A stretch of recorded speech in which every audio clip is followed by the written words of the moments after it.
নমস্কার বন্ধুরা, কেমন আছেন সবাই? আশা করি সবাই ভালো আছেন। তো দেখতে থাকুন আমি আজ কী রান্না করি।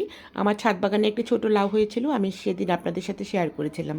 তবে রান্নাটা শেয়ার করা হয়নি, আজ করলাম।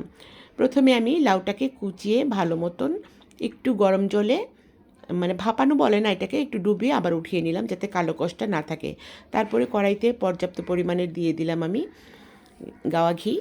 আর ঘি দেওয়ার পরে দেবো তেজপাতা গোটা, এলাচ আর দারচিনি, আর সাথে যাবে ড্রাই ফ্রুটস কিছু, কাজু বাদাম, পেস্তা বাদাম, কিশমিশ আর খুরমা খেজুর। এগুলো দিয়ে ভালো মতন ভাজা ভাজা করে নিয়ে তার মধ্যে দিয়ে দেব আমি ওই যে নিংড়ে রেখেছিলাম লাউটা পানি থেকে উঠিয়ে, সেটাকে দিয়ে দিচ্ছি।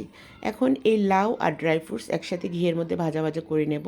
সুন্দর একটা গন্ধ ছড়ালেই আমি তাতে অ্যাড করে দিব জাল করে রেখেছি 1/2 লিটার দুধ, সেই দুধটা দিয়ে ভালো মতো নাড়াচাড়া করতে থাকবো। টক বুড়িয়ে উঠে গেলেই আমি এখানে পরিমাণ মতো চিনি দিয়ে দেব। আর এখানে আমি আরও বেশ কিছুটা ইনগ্রিডিয়েন্টস ব্যবহার করব, দেখতে থাকুন। সেজন্যই বলেছি যে আজ যে দুধের ক্ষীরটা হবে সেটা আমি আমার মতো করেই করছি, যেটা আমি খেয়ে ছোটোবেলায় বড় হয়েছি সেভাবেই। দুধলাও কিন্তু একদম পানি পানি থাকে, লিকুইড থাকে বেশি, তবে আমারটা যেহেতু ক্ষীর হবে সেজন্য কিন্তু আমি অনেক দুধ দিব। এই যে এখন কনডেন্স মিল্ক আর 1 চামচ চিনি গুঁড়া চাউলের গুঁড়ো দিয়ে মিশিয়ে আমি এখানে অ্যাড করেছি, তাতে করে থিকনেসটাও হবে আর দুধের যে একটা স্বাদ সেটা তো থাকবেই। তারপরে নামানোর আগে আমি আরও 2 চামচ ফুল ক্রিম গরুর দুধ দিয়ে দিব।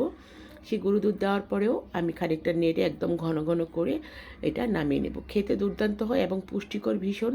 এই ডেজার্টটা খেতে এতটাই মজার। দেখুন আমি ঘন হয়ে গেলে এটা নামিয়ে নেব। আর ডেকোরেশনের জন্য আমি এখানে ছানার সন্দেশ যেগুলো থাকে সেখান থেকে আমি 2টো ছানার সন্দেশ কেটে কেটে এখানে দেব। আর গাজরের লাড্ডু থেকে ছোট ছোট বাদাম আকৃতি শেপ করে আমি ডেকোরেশনটা করেছি। খেতে দুর্দান্ত হয়েছিল। এভাবে বানিয়ে খাবেন, আমার পাশে থাকবেন। ভালো লাগলে এতক্ষণ ধৈর্য ধরে ভিডিও দেখার জন্য সবাইকে ধন্যবাদ জানাচ্ছি।